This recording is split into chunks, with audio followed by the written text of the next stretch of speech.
People want to know what the Democratic Party needs to do, what we need to do going forward. I have a very simple view about this. How about if we go out there with courage and passion and backbone and fight for what we actually believe in? That's what the Democratic Party needs to do. I actually want the country to see who I am, who I really am. I'd rather be successful or unsuccessful based on who I really am, not based on some plastic Ken doll that you put up in front of audiences. That's not me, you know?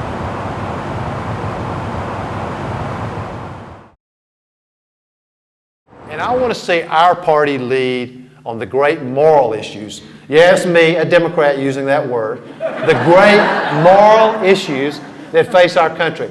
Starting with 37 million of our own people who wake up every day worrying about feeding and clothing their children. This is not complicated. It's wrong. And we have to stand up and say so and do something about it. 1 million more Americans have gone into poverty in the last year.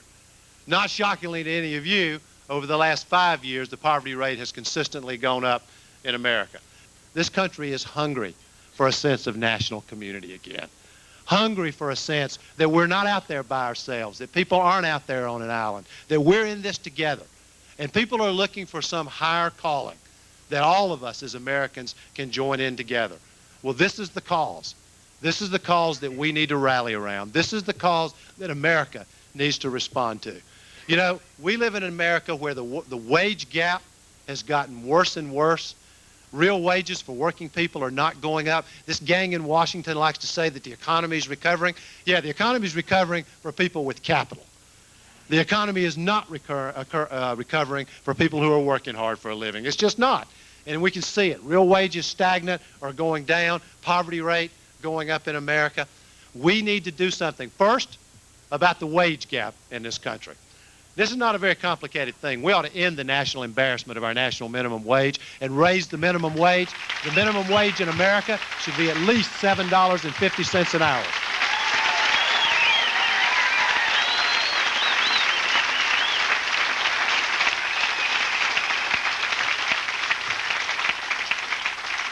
And by the way, if we can't get this crowd that's in the White House to do something about it, we need to go right to the people.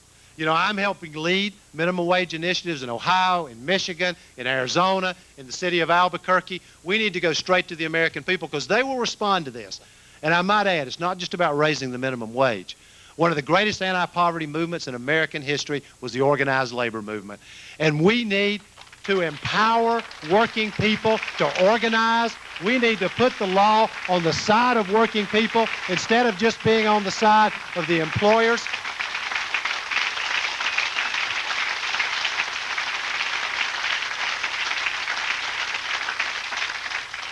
The men and women of organized labor have made an enormous difference in people's lives. They made a difference in my own life. My mother and father have health care today because of the union. My brother, my only brother, and his family have health care today because of the union. We need, instead of having employers who violate the law during an organizing campaign get a slap on the wrist 2 or 3 years later, we need to change the law and have real labor law reform in this country so that working people can organize, so that people who violate the law are held accountable for violations of the law.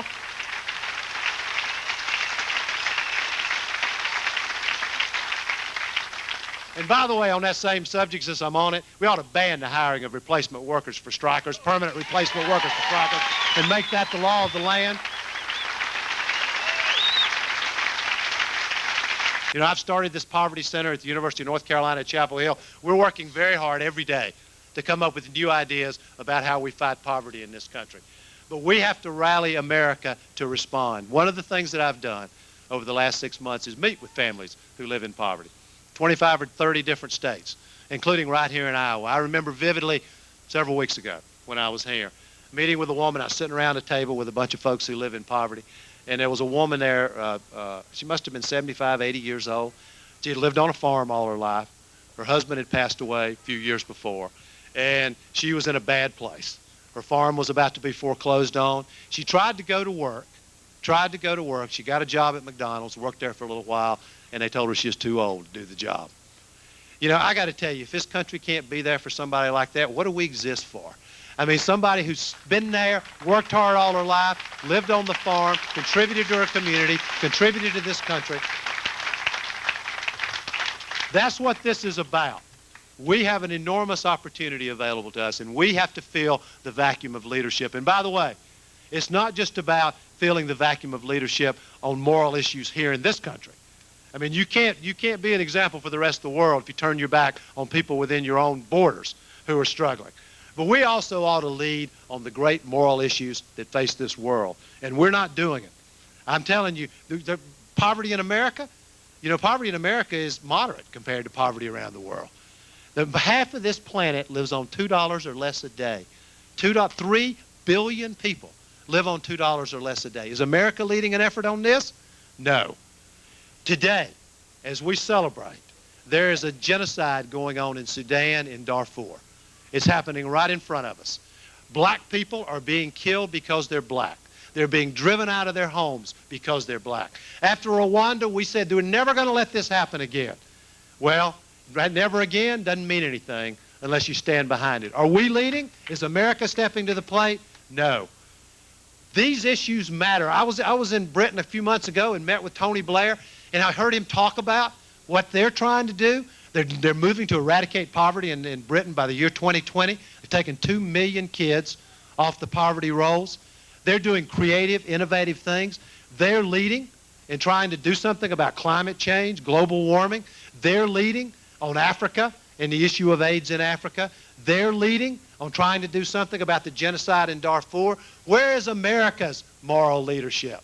If we expect the world to look up to and respect our nation, they will never do it unless we show that we're willing to lead on the great moral issues that face our planet. So,